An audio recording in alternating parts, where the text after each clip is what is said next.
ada 4 jenis di dalam Al-Quran yang menunjuk pada keadaan manusia secara umum berdasarkan kebahagiaan dan kesuksesan hidupnya.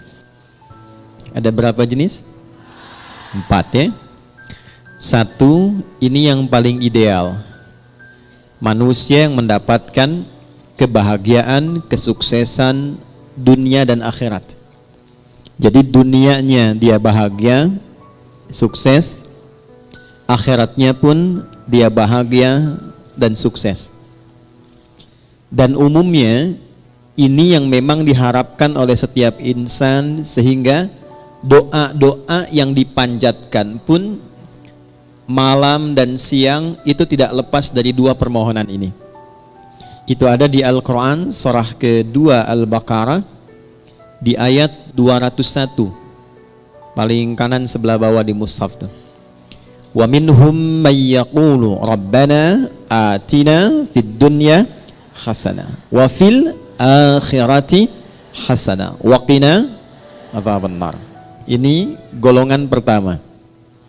Dan di antara manusia itu ada yang konsisten memohon kepada Allah agar ia dianugerahi kehidupan dunia yang membahagiakan dan menyukseskan. Jadi ada bahagia saja, ada sukses saja, ada bahagia dan sukses. Ada orang hidupnya sukses, mawaddahnya banyak, tapi belum tentu bahagia, sakinahnya belum tentu diraih. Kaya iya, tapi kekayaan itu tidak membawa ketenangan dalam berkehidupan. Ada yang begitu? Ada. Jadi ibu pilih mana? Kaya tapi gelisah atau miskin tapi tenang? Alhamdulillah. Oke. Nah, kaya dan tenang, sukses dan bahagia. Maka itu yang dimaksud di ayat ini. Ada orang yang konsisten dengan permohonannya.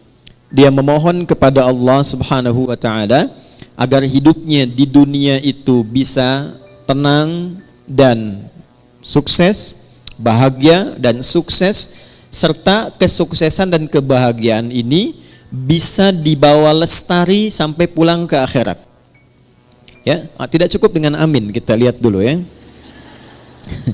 Nah, yang kedua, nanti kita pelan-pelan lihat rumusnya. Alhamdulillah. Ada orang yang di dunianya itu sukses, bahagia.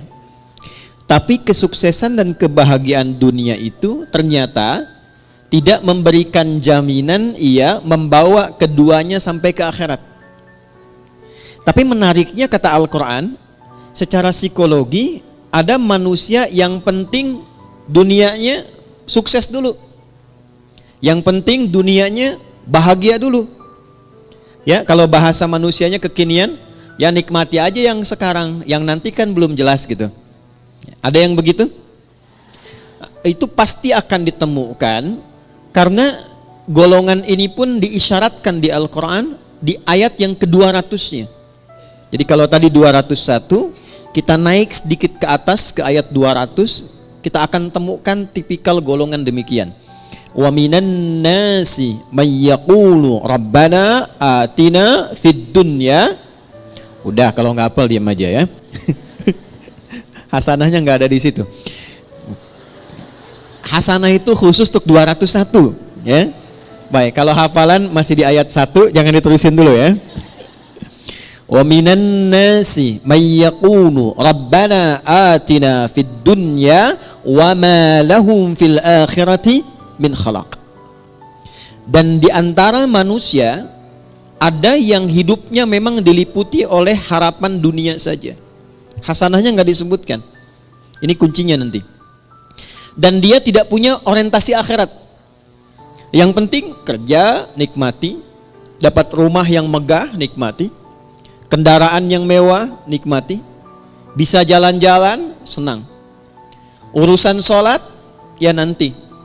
Baca Al-Quran, nggak harus. Akhirat belum datang kok. Yang pasti yang sekarang ada, itu yang dinikmati. Wa ma lahum fil akhirati min khalaq. Dan dia tidak punya persiapan untuk menyiapkan kehidupan abadinya di akhirat. Itu yang Dua. Yang ketiga, ada golongan orang yang memang ngejar akhirat saja. Dunianya tidak terlalu diperdulikan. Dia abaikan bahkan. Ya. Dia tidak terlalu peduli apakah hari ini makan atau tidak. Dia tidak terlalu peduli apakah punya rumah megah atau tidak. Dia tidak terlalu peduli apakah punya kendaraan atau tidak. Yang penting akhirat masuk surga. Saya ulangi ya. Yang penting akhirat masuk surga. Jadi dunianya dalam tanda petik sedikit diabaikan, atau hidupnya biasa-biasa atau di bawah standar, yang penting orientasinya masuk surga. Ini yang ketiga. Yang keempat, ini yang repot. Miskin dunia, fakir akhirat. Jadi dunia sudah nggak dapat, tiap hari pekerjaan tidak jelas, kata-kata tidak terukur, tindakan tidak teratur, perbuatan kadang-kadang juga mohon maaf banyak buruknya. Jadi dunianya tidak jelas, akhiratnya rasa-rasanya tidak mendapatkan harapan karena tidak pernah disiapkan. Maka yang keempat ini kategori miskin dunia, fakir akhirat. Nah, di antara yang keempat ini, 4 bagian ini kita mesti pastikan setiap hari setidaknya kita berusaha untuk mencapai golongan yang pertama. Dan adilnya Allah itu dibuka kesempatan yang demikian untuk seluruh hambanya tanpa kecuali. Jadi ibu tidak harus berpikir jadi ustadzah kah? Ya, atau suaminya jadi kiai kah? Jadi pejabat kah? Jadi hartawan kah? Semua sepanjang kita menjadi bagian dari hamba Allah, maka terbuka untuk mendapatkan bagian golongan yang pertama. Wa minhum may yaqulu rabbana atina fid dunya. Nah, itu kuncinya. Sepanjang kita, saya, Anda, kita semua memegang satu kunci ini, maka janji Allah itu pasti ditepati dan disampaikan dalam Al-Quran. Itu akan dibimbing untuk mendapatkan 2 hal yang diharapkan tadi. Kuncinya cuma satu, yaitu hasanah. Hasanah ini bukan nama ya Bu ya. Jadi kalaupun ibu punya nama Hasanah pagi ini, tapi kalau prakteknya tidak diamalkan, itu belum tentu bisa meraihnya. Jadi ini kuncinya. Kita antarkan dulu sebentar sebelum kita mengimplementasikan atau menjalankan program kita hari ini untuk diskusi. Kita tekankan sedikit karena saya khawatir ibu datang ke sini gitu kan. Kemudian juga teman-teman yang ikhwan bergabung, tapi datangnya tidak membawa kebahagiaan. Datang tidak membawa kesenangan. Apapun yang tidak dikerjakan dengan menyenangkan, itu tidak akan melahirkan hasil yang maksimal. Ibu kalau masak, hatinya enggak tenang. Masakannya enak enggak? Enggak. Ngantarkan anak, situasi hatinya enggak tenang. Enak enggak? Tidak. Karena itu Islam selalu mengajarkan, selalu hadirkan kesenangan, kebahagiaan dalam semua aktivitas yang dikerjakan. Termasuk sholat. Termasuk baca Al-Quran. Ya, usahakan kalau ngaji itu hatinya tuh disenangkan dulu, ditenangkan. Beda kalau sedang gelisah kemudian ngaji, itu rasanya nggak akan enak. Ayat-ayatnya nggak akan nyampe ke kolbu. Baru masuk sedikit di lisan sudah berhenti lagi. Masuk berhenti lagi. Karena itu rumusnya yang pertama kata Al-Quran, saya agak sedikit percepat untuk menyampaikan pada inti diskusi kita. Wa minhum may yaqulu rabbana atina fid dunya. Nah ini nggak pakai alif lam ya. Tidak menggunakan alif lam, artinya nakirah, general, terbuka untuk siapapun dalam suasana apapun. Adilnya Allah, Rahman dan Rahimnya Allah, Allah menginginkan semua hambanya tanpa kecuali. Baik laki-laki, perempuan, tua, muda, besar, kecil, keadaan sosial apapun menurut manusia pada umumnya, kata Allah, ia punya kesempatan yang sama untuk sukses dan bahagia dunia sampai akhirat. Jelas sampai sini? Baik. Apa itu hasanah? Ya. Ada yang tahu hasanah itu apa? Ya. Ya itulah ya. Baik. Satu paling gampang dulu ya, pelan-pelan. Hasanah itu sifat dari karakter ihsan. Nanti satu kata, akar dasarnya itu hasuna, hasan. Nanti kegiatan untuk mendapatkan itu disebut ihsan, ahsana yuhsinu. Nah, akumulasi karakternya, sifatnya, atau bahkan value hasilnya itu disebut hasanah namanya. Jadi kalau kita mengerjakan sesuatu dengan sifat ihsan, nah itu hasilnya disebut dengan hasanah. Saya ulang ya. Kalau kita mengerjakan segala hal dengan sifat ihsan. Sifat ihsan. Ini, ihsan.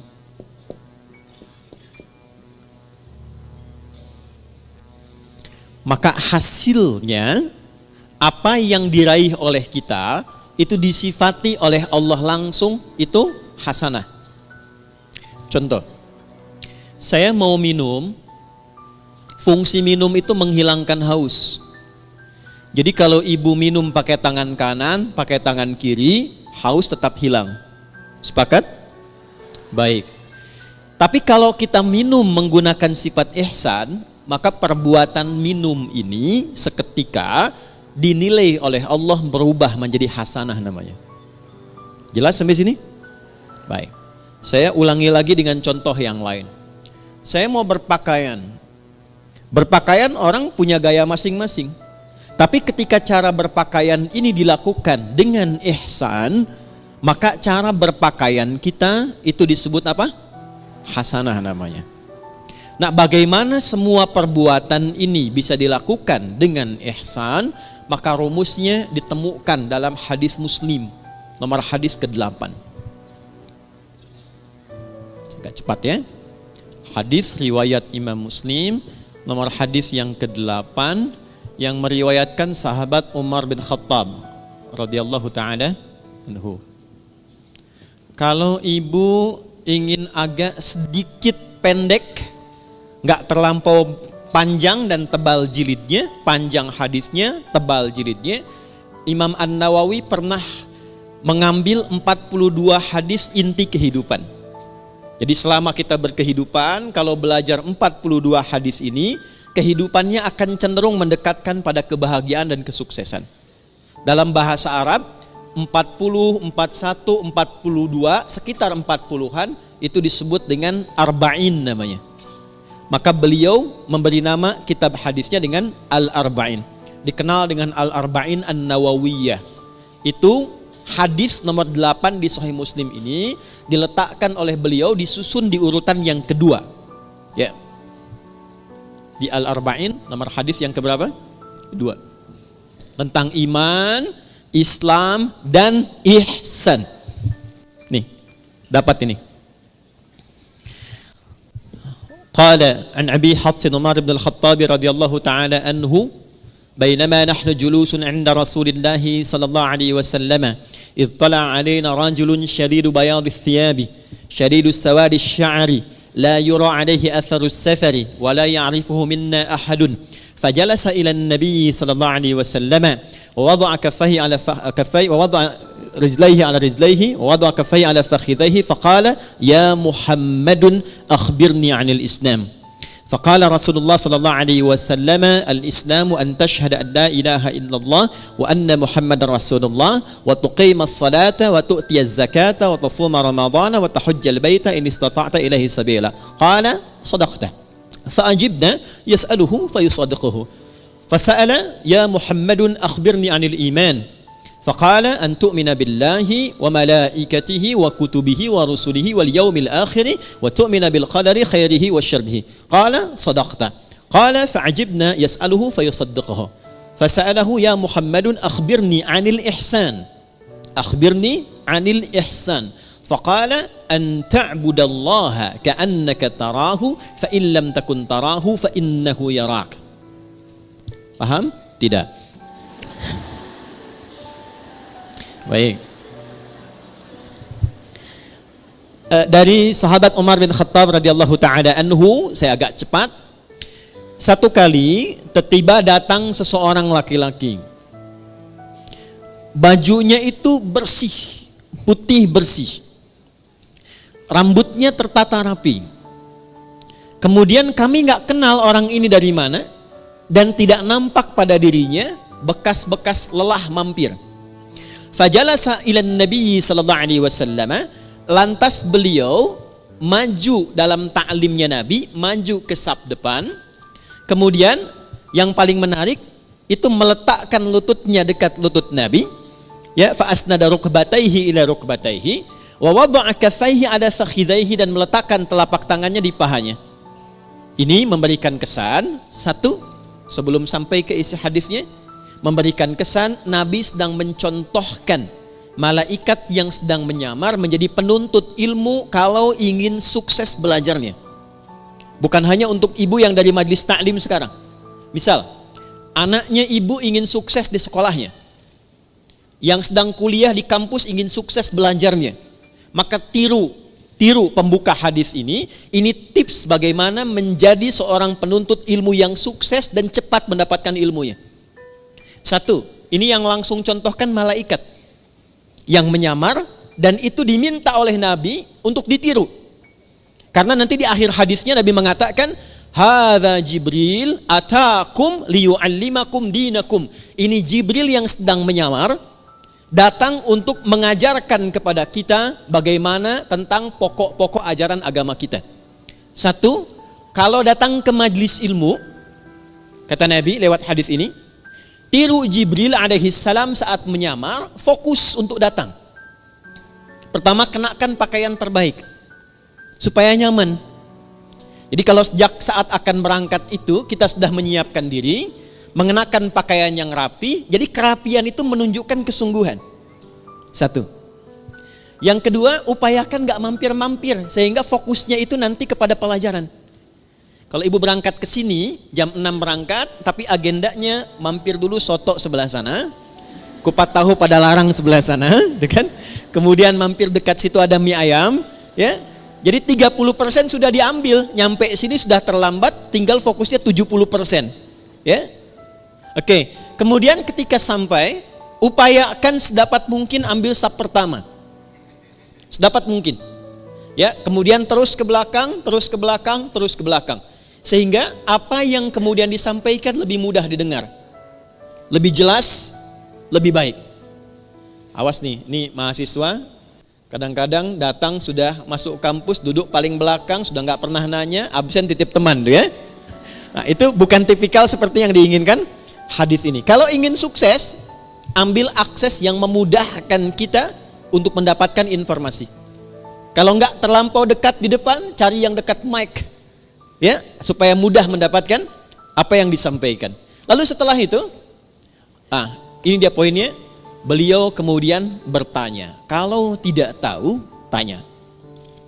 Kalau ingin dapat informasi baru, tanya. Itulah sebabnya kenapa tema hari ini kita tanya jawab. Salah satunya ingin mengamalkan hadis yang disampaikan ini. Tapi sebelum ke sana, kita ingin pastikan semua yang bertanya itu berada dalam naungan kasih Allah untuk mendapatkan kebahagiaan dan kesuksesan dalam hidupnya. Di antara yang ditanyakan itu ada 4 pertanyaan. Satu di antara 4 ini adalah ihsan. Ya, fokus. Saya akan langsung cepat ke ujungnya. Al-ihsanu, ihsan itu an ta'budallaha. Perhatikan cara menerjemahkannya. Izin saya pelankan. An ta'budallaha, engkau menjadikan seluruh aktivitasmu sebagai ibadah karena Allah. Saya ulang ya.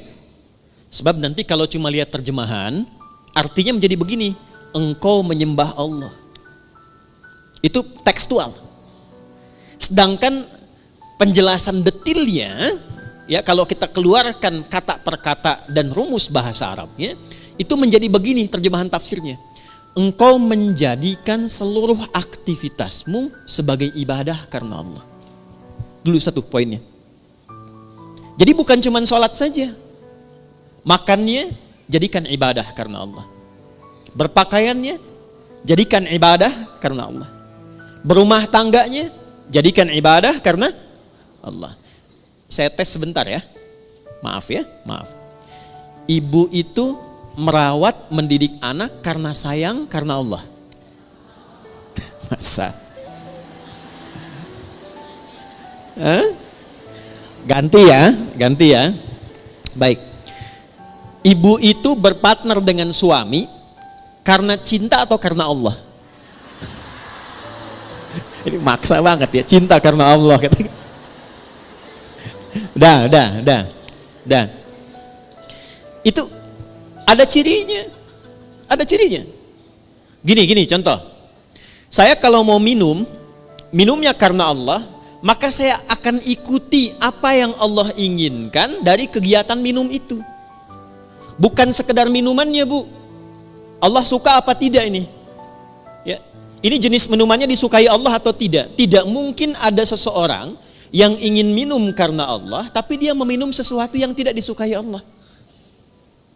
Allah suka bir tidak? Whisky. Dan mustahil ada orang minum bir pakai bismillah kan? Bismillah. Mudah-mudahan dosanya kurang dikit, kan nggak mungkin. Ya kan? Nah, yang kedua, bukan hanya minumannya benar, ini minuman Allah suka. Minuman yang baik, yang halal. Tapi cara minumnya pun dia ikuti seperti Allah inginkan. Contoh begini. Bagaimana cara minum yang baik yang Allah inginkan? Diajarkan oleh Nabi SAW, idza quddimat ta'am, jika hidangan itu ditampilkan, perhatikan kalimatnya, khudh biyaminika ma yalik, ambil dengan tangan kananmu. Satu. Yang paling dekat denganmu. Ini ada di sini misalnya. Izin. Kemudian di sisi lain ada minuman yang agak jauh. Yang diinginkan oleh Allah, contoh lewat Nabi, ambil yang paling dekat dengan tangan kananmu.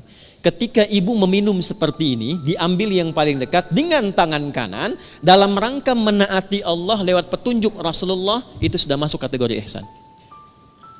Selanjutnya, samillaha au qulu bismillahirrahmanirrahim. Sebelum diminum, ucapkan dulu bismillahirrahmanirrahim. Itu saat dilakukan semua tahapan itu, maka kegiatan minum itu disebut ihsan namanya. Biar jelas ya Bu ya, contohkan nih biar jelas. Ini buka dulu tutupnya, ya, karena nggak mungkin diminum dengan tutup. Ya. Ambil dengan tangan kanan, jelas? Sebut nama Allah, bismillahirrahmanirrahim. Minum. Alhamdulillah. Jelas? Belum jelas? Ambil dengan tangan kanan, sebut nama bismillahirrahmanirrahim. Jelas? Alhamdulillah. Maka saya pelan-pelan, kegiatan minum itu yang disebut dengan ihsan, dan dia menghasilkan nilai di sisi Allah disebut dengan hasanah namanya. Nah, hasanah inilah yang kemudian melahirkan apa yang kita sebut dengan berkah. Berkah. Ini dia. Teruskan turunannya. Berkah inilah yang mengantarkan pada kesuksesan dan kebahagiaan. Nih, sukses plus bahagia. Ini asalnya. Dan keduanya ini tidak berhenti di dunia. Sepanjang dilakukan dengan sifat ihsan, ditulis dengan hasanah, keluar sifat berkah, mengantarkan pada sukses dan bahagia, dan perjalanannya terus panjang mengiringi sampai ke akhirat. Nih, sampai ke akhirat. Pelan-pelan ya. Ini poinnya. Makanya sering kita katakan di lisan kita, saya pengen cari berkahnya aja. Saya pengen cari berkahnya. Nah, berkah itu bukan harus kita tafsirkan sedikit, tidak. Bisa banyak. Bahkan kalau kita lihat bahasa Al-Quran, lafaz berkah dalam Al-Quran itu yang paling menarik ketika benar dikerjakan dengan sifat ini, itu dijamakkan bentuknya. Bentuknya jamak. Yuk, saya gali dengan cepat sedikit ya Bu ya. Pelan-pelan lihat rumusnya ke sini. Pekerjaan dikerjakan dengan apa tadi?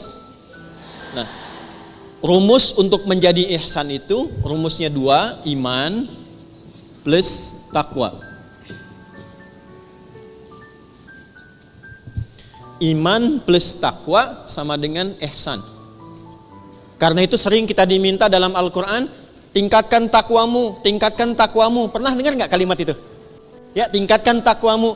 Dan kalimat takwa itu seringkali dibuka dengan iman atau disandingkan dengan iman. Ali Imran ayat 102, ya ayyuhalladzina amanu taqullaha haqqa tuqatih. Iman dan takwa, iman dan takwa. Kenapa kita diminta beriman dan bertakwa? Supaya muncul karakter ihsan. Kenapa bisa menjadi ihsan? Supaya mendapatkan hasanah. Kenapa hasanah penting? Supaya meraih berkah. Kenapa berkah penting? Supaya harapan kita terkabulkan. Semua pekerjaannya sukses, hasilnya membahagiakan. Dan jaminannya bukan cuma di dunia, akan wafatnya juga diberikan kedamaian. Di alam kuburnya diberikan keberkahan. Di akhiratnya dibuka keberkahan. Jadi kalau sudah muncul iman takwa, lahir ihsan, itu keberkahan dibuka di langit dan di bumi. Saya ulangi, di langit dan dibuka, di langit dan di bumi itu dibuka. Ada di Quran surah ke-7 ayat 96.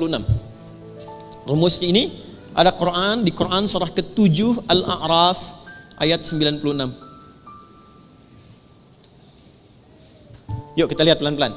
Walau anna ahlal qura, buka mushafnya, amanu iman, wattaqau taqwa, la fatahna alaihim barakatin, berkah jamak sifatnya. Lihat ayatnya, la fatahna alaihim barakatin minas sama' wal ardh, langit dan bumi. Ada ayatnya? Quran surah 7 ayat 96. Walau anna ahlal qura amanu wattaqau la fatahna alaihim barakatin minas sama'i wal ardh. Ada ayatnya? Oke. Sudah? Pelan-pelan. Jadi ketika ayat itu diturunkan kepada Rasulullah sallallahu alaihi wasallam, yang diinginkan bukan sekedar jadi bacaan.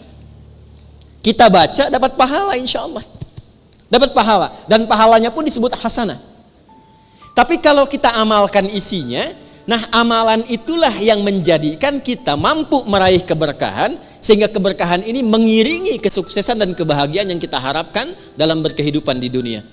Jadi kalau ayat rumah tangga dibawa ke rumah tangga, dipraktekkan dengan sifat ihsan.